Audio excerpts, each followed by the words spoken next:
जय श्रीमन नारायण।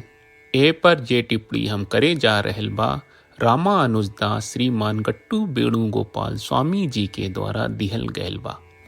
अध्याय 18 मोक्ष संन्यास योग श्लोक 68।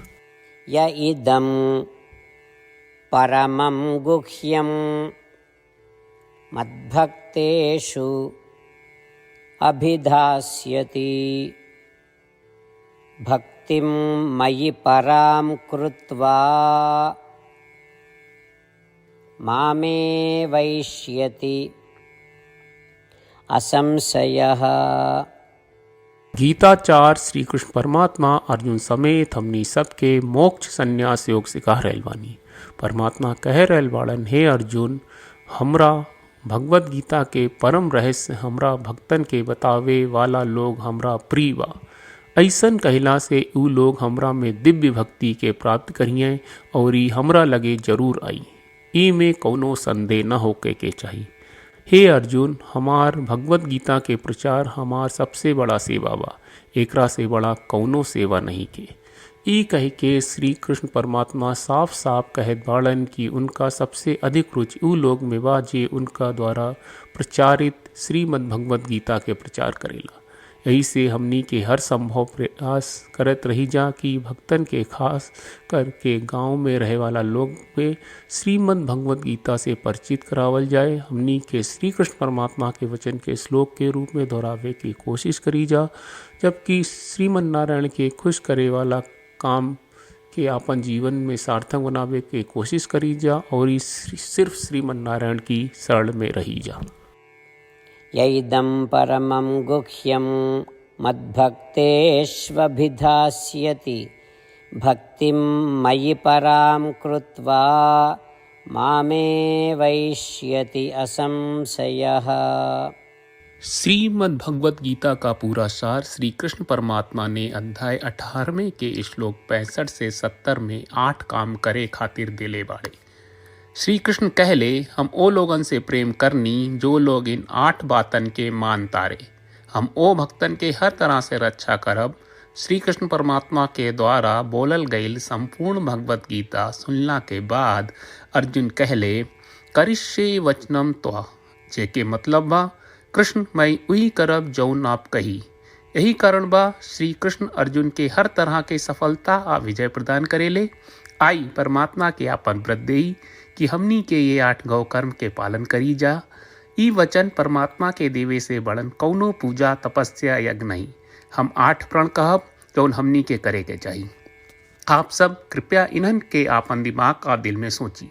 श्री कृष्ण के आपन वचन देवे के ई तरीका में हमनी सबकी कल्पना करे के चाहिए कि श्री कृष्ण का चेहरा खुशी से चमकत बा और खुशी के एहसास करत बा। जय श्रीमन नारायण।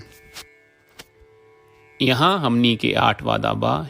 हमनी के पहला वादा, हे श्रीमन नारायण, आपका निर्देश के मुताबिक हम हमेशा तोहार ध्यान करब और तोहार बारे में सोचब। हमनी के दूसर वादा, हे श्रीमन नारायण, आपका सलाह का अनुसार हम हमेशा आपका भक्त रहब। हमनी के तीसर वादा, हे श्रीमन नारायण, हम आपन सब काम तोहरा सेवा के रूप में और तोहरा संतुष्टि खातिर करब। हमनी के चौथा वादा, हे श्रीमन नारायण, जैस की आप माने के कहले रहलू, हमरा बहुत विश्वास बा कि हम आपके होई और हम हमेशा आपन दोनों हाथ जोड़ के आपके नमस्कार करब और आपकी पूजा करब। हमनी के पांचवा वादा, हे श्रीमन नारायण, हमरा के तोरा बात माम एकम शरणम ब्रज 1866 याद कहले, जहां आप हमरा के आपन का अर्पित करे का कहा। श्रीमन नारायण, मैं हमेशा तोहरे शरण में रहब। हमनी के छठवां वादा, हे श्रीमन नारायण, हमरा के तोहरा बात माँ सुचहा 1866 याद कहले कि आप हमनी के शोक ना करे का आश्वासन दे रहे बड़े। हम अब और शोक ना करब। हमनी के 7वां वादा, हे श्रीमन नारायण, आपने हमरा खातिर श्रीमद् भगवत गीता के वितरण करके हम सबके कृपा कहले और आशीर्वाद दहले बा। हम वादा करत बानी कि रोजाना कम से कम 1 श्लोक पढ़ब या सुनब।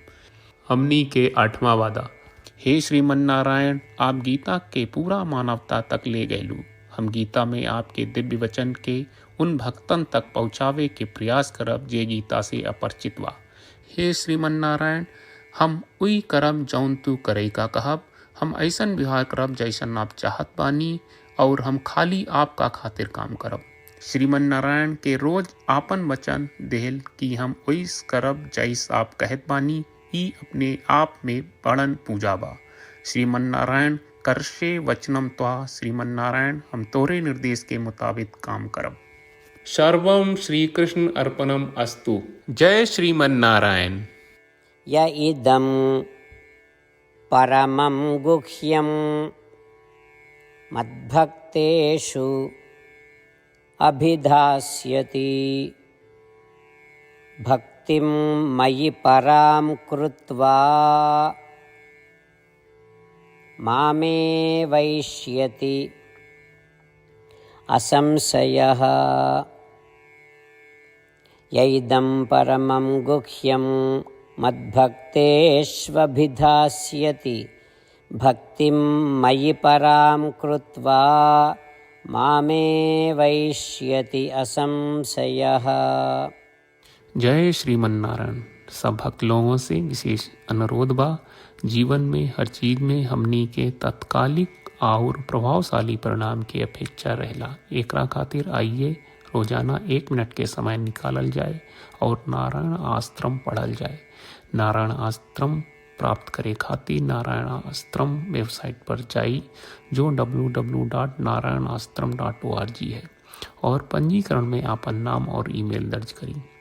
आपके द्वारा प्रदान कईल गई ईमेल पर आपका एक नारायण आश्रम PDF प्राप्त हुई।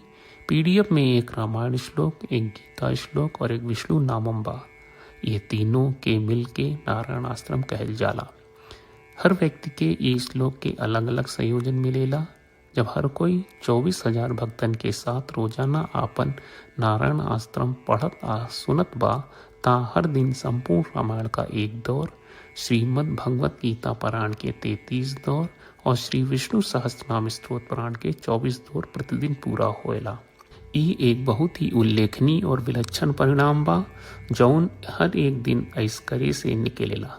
ई कारण बा कि आप और आपके परिवार के सदस्य तुरते जाके आपन नारायण आश्रम प्राप्त करी। जय श्रीमन नारायण।